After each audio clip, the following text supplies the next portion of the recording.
Parler de LVMH, c'est plonger dans l'histoire d'un empire de luxe qui représente à la fois le savoir-faire français et l'ampleur d'une stratégie mondiale. Ce groupe réunit des marques iconiques comme Louis Vuitton, Dior ou Moet Chanteau, et chacune d'elles raconte une histoire unique entre artisanat, innovation et expérience client.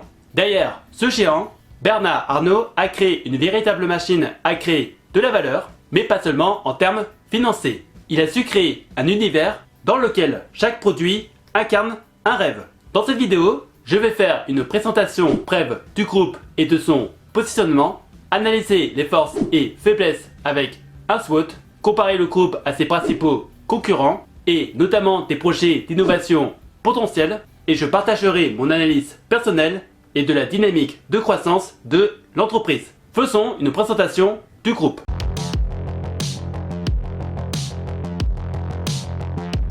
LVMH n'est pas seulement un groupe, c'est un véritable empire du luxe qui regroupe plus de 70 maisons, chacune avec sa propre identité et son histoire. Et dans ce groupe, on y retrouve bien entendu Louis Vuitton, Dior, mais aussi Moet Chanteau, Dom Pérignon ou encore Bulgari. Chaque marque a sa clientèle, son positionnement et sa manière de raconter une histoire.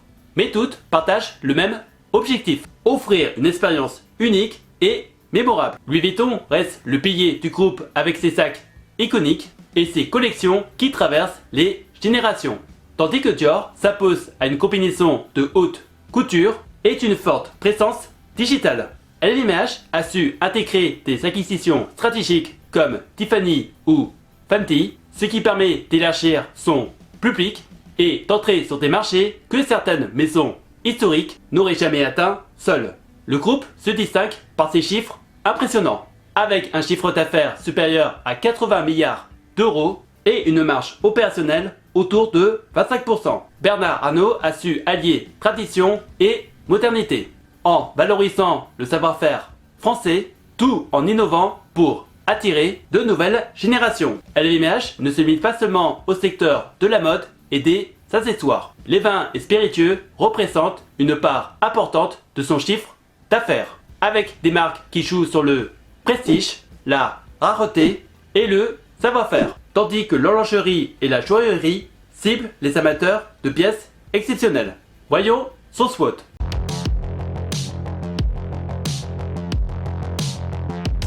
Parmi ses forces, LVMH bénéficie d'une diversification impressionnante et un ancrage mondial solide, présent dans plusieurs pays et dans plusieurs segments comme le luxe et la mode. Le groupe lisse ses revenus et reste résilient face aux crises. Son portefeuille de marques, chacune avec sa propre identité et clientèle fidèle, crée un effet de synergie et renforce sa position globale. Concernant ses faiblesses, la dépendance du pouvoir d'achat des ménages aisés représente un risque, surtout en période d'instabilité. Et certains segments comme la joaillerie ou les sacs iconiques peuvent voir leur demande chuter rapidement si les clients deviennent prudents.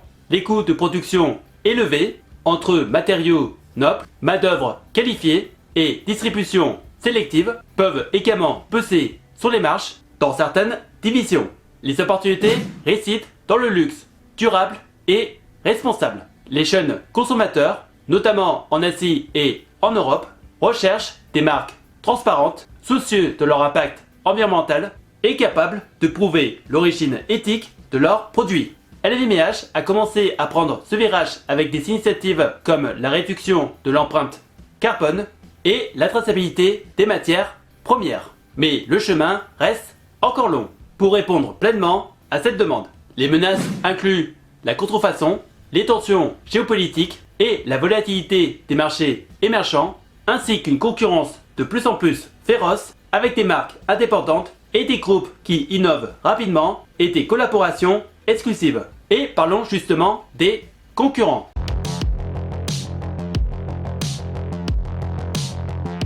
Quand on compare LVMH à ses principaux rivaux, la domination du groupe reste atteignable. Mais la compétition est bien réelle et très dynamique. Kering, par exemple, se distingue par une approche très créative et avant-gardiste dans la mode, avec Kushi et Palansaka qui imposent des tendances audacieuses et séduisent particulièrement les jeunes générations, notamment via des campagnes de marketing originales et des collaborations avec des artistes ou influenceurs. Richemont, de son côté, s'impose dans le segment de la haute horlogerie et de la joaillerie, avec des maisons emblématiques comme Cartier et Van Cleef et Harper, des marques qui misent sur l'exclusivité et l'artisanat d'exception pour séduire une clientèle haut de gamme. LVMH s'est construit comme un conglomérat plus équilibré et plus diversifié. Comme vous l'avez probablement compris, le groupe ne se repose pas sur une seule marque, mais sur plusieurs locomotives capables de compenser les fluctuations de l'une ou l'autre division. Louis Vuitton reste le fer de lance, véritable moteur de croissance et de rentabilité. Tandis que Dior a connu un développement spectaculaire ces dernières années, des campagnes marketing très ciblées et une modernisation constante de son image. Cependant, certaines divisions comme les vins et spiritueux ont connu un ralentissement sur des marchés clés comme la Chine. Ce qui rappelle que même le leader mondial doit surveiller les évolutions locales et adapter sa stratégie. Parlons des futures innovations de la société.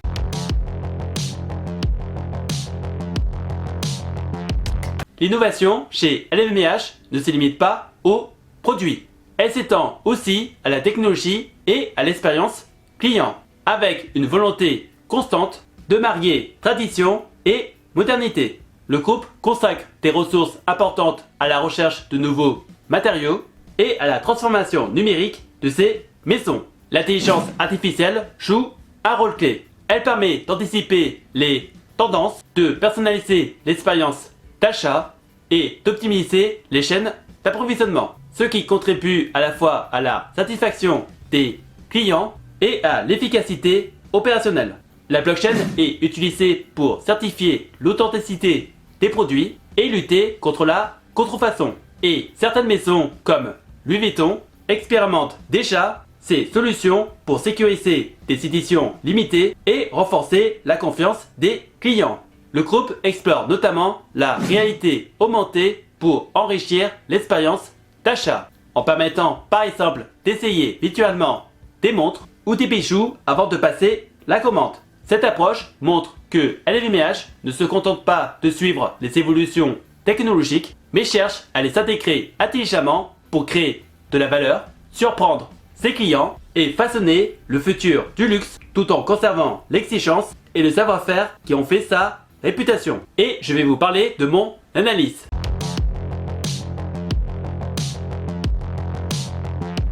LVMH reste, à mes yeux, l'un des plus beaux groupes européens, solide et exemplaire dans sa gestion. Mais on sent un certain essoufflement dans la dynamique de croissance, notamment avec les bénéfices nets et le chiffre d'affaires qui ont tendance à stagner depuis quelques années. Et il faut donc faire le bilan suivant. LVMH semble avoir déjà conquis la majorité de sa clientèle mondiale et donc sa prochaine mission devrait être celle-ci, ne plus étendre son empire mais le renouveler. Le défi est donc de continuer à inspirer le rêve dans un monde où le luxe devient de plus en plus accessible, parfois même banalisé. LVMH devra maintenir ce fragile équilibre entre exclusivité, innovation et durabilité. Et c'est là que se jouera sa vraie force dans les prochaines années. Si vous voulez investir dans cette société, sachant que ce n'est pas une recommandation d'investissement, vous pouvez le faire à travers les courtiers Trade Republic